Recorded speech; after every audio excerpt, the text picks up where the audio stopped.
ایک بزرگ تھے، یہ نہر کنار وضو کر رہے تھے تو کئی دنوں کے فاقے تھے۔ کیا دیکھا کہ پانی کی سطح پر بہتا ہوا ایک خوش نما سیب آیا تو اشتہا غالب ہوئی، اس کو پکڑا اور کھا لیا۔ جب کھا چکے تو پھر خیال آیا یہ تو میرا تھا ہی نہیں، یہ تو مال لقطہ تھا، تو میں نے اس کو کھا لیا، اب اس کا مالک کیسے ملے؟ جس سمت سے پانی آ رہا تھا اس سمت سفر شروع کر دیا۔ کئی دنوں کی مسافت کے بعد دیکھا کہ ایک باغ ہے جس کی شاخیں اس پانی کی طرف لٹک رہی ہیں۔ سمجھ گئے کہ یہیں سے گرا ہوگا اور میں نے کھا لیا۔ خیر باغ میں پہنچے، مالک سے ملے، کہا کہ یوں میں نے ایک سیب کھا لیا اور میرا غالب گمان یہ ہے کہ اس باغ کا وہ سیب تھا، تو میں معافی مانگنے آیا ہوں، یا پھر بتائیں کہ اس کا ہرجانہ کیا ہوگا۔ جب مالک باغ نے یہ بات سنی، وہ بھی صاحب نظر تھے، سمجھ گئے یہ تو کوئی در یگانہ ہے، یہ تو کوئی گوہر یکتا ہے، تو تیور بدل لیے، کہا ایسے تو نہیں معافی ملے گی۔ کہا حضرت کیسے ملے گی؟ کہا 12 سال تک میرے باغ کی گوڈی کرنا پڑے گی۔ اللہ اکبر، اور ایک شرط اس کے علاوہ ہوگی۔ کہا ٹھیک ہے، میری غلطی تو معاف ہو جائے گی نا۔ 12 سال تک باغ کی گوڈی کرتے رہے۔ ایک دن فرمانے لگے وہ صاحب باغ جو تھے کہ سیب توڑ کے لاؤ، مہمان آئے ہیں۔ تو وہ سیب توڑ کے لائے تو وہ کچے ہی تھے، تو کہا تم 12 سال ہو گئے ہو سیبوں کے باغ میں رہتے ہوئے، تمہیں پتہ نہیں کہ کچے سیب اور پکے سیب کیسے ہوتے ہیں؟ کہا حضرت مجھ سے قسم لے لیجئے 12 سال میں ایک دفعہ بھی نظر اٹھا کے سیبوں کی جانب نہیں دیکھا۔ ایک سیب کھایا تھا، میں تو اس کی سزا بھگت رہا ہوں، میں تو گوڈی کرتا ہوں، اوپر کبھی نظر بھی میں نے نہیں اٹھائی۔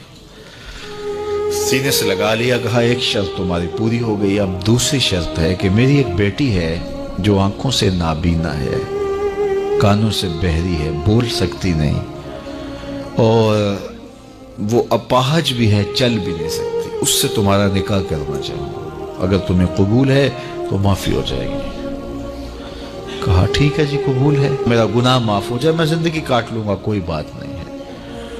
خیر نکاح ہو گیا۔ کہا کہ یہ کمرہ ہے، یہاں آپ کی زوجہ آپ کی منتظر ہے۔ جب وہاں گئے تو ایک خوبرو دوشیزہ منتظر تھی، تو فوراً پلٹے کہ میں غلطی سے کسی اور کمرے میں آ گیا ہوں۔ پلٹتے ہوئے دروازے کی چوگاٹ سے سر پھٹ گیا، خون بہنے لگا۔ جب باہر آئے تو صحن میں پہنچے تو وہ بزرگ وہاں تھے۔ کہا کیا ہوا؟ کہ حضرت ایک غلطی کی سزا اتنی کاٹی، اب کہیں دوسری غلطی نہ ہو جائے۔ وہ تو کوئی اور ہے خاتون۔ کہا وہی تمہاری زوجہ ہے۔ تو میں بتاؤں کہ وہ بہری کیوں ہے؟ آج تک اس نے غیر محرم کی آواز نہیں سنی۔ تو میں بتاؤں کہ وہ بول کیوں نہیں سکتی؟ آج تک اس نے غیر محرم سے کلام نہیں کیا۔ اندھی اس طرح ہے، آج تک اس نے غیر محرم کو نہیں دیکھا، اور اپاہج اس طرح ہے، چل کے کبھی گھر کی دہلیز سے گئی نہیں ہے۔ تو اس خاتون کا جب نکاح ہوا اور پھر ان سے اللہ نے ان کو ایک بچہ دیا جس کا نام ہے الشیخ عبد القادر جیلانی۔ جب ماں باپ اس طرح کے ہوں تو بیٹے اس طرح کے ہی ہوتے ہیں۔ باپ کا لقمہ پاک اور ماں اپنی آبرو کی کیسی محافظہ، پھر در یگانہ اور گوہر یکتا جو پیدا ہوتا ہے وہ دین کی احیاء کرنے والا ہے، دین کی مردہ قدروں کو نئی زندگی دینے والا ہے۔ حضرت ملا علی قاری لکھتے ہیں کہ حضور غوث اعظم جب مجلس واعظ کرنے بیٹھتے تو 70 ہزار کا اجتماع آپ کے مجمع میں ہوتا، اور عمومی طور پہ اللہ کی رحمتوں کے حوالے سے بات کرتے، اور جس دن آپ اللہ کے قہر، غضب اور جلال کی بات کرتے کئی جنازے اٹھتے۔ یہ آپ کی گفتگو کے اندر عصر کا رنگ اور شیرینی تھی۔ اللہ اکبر۔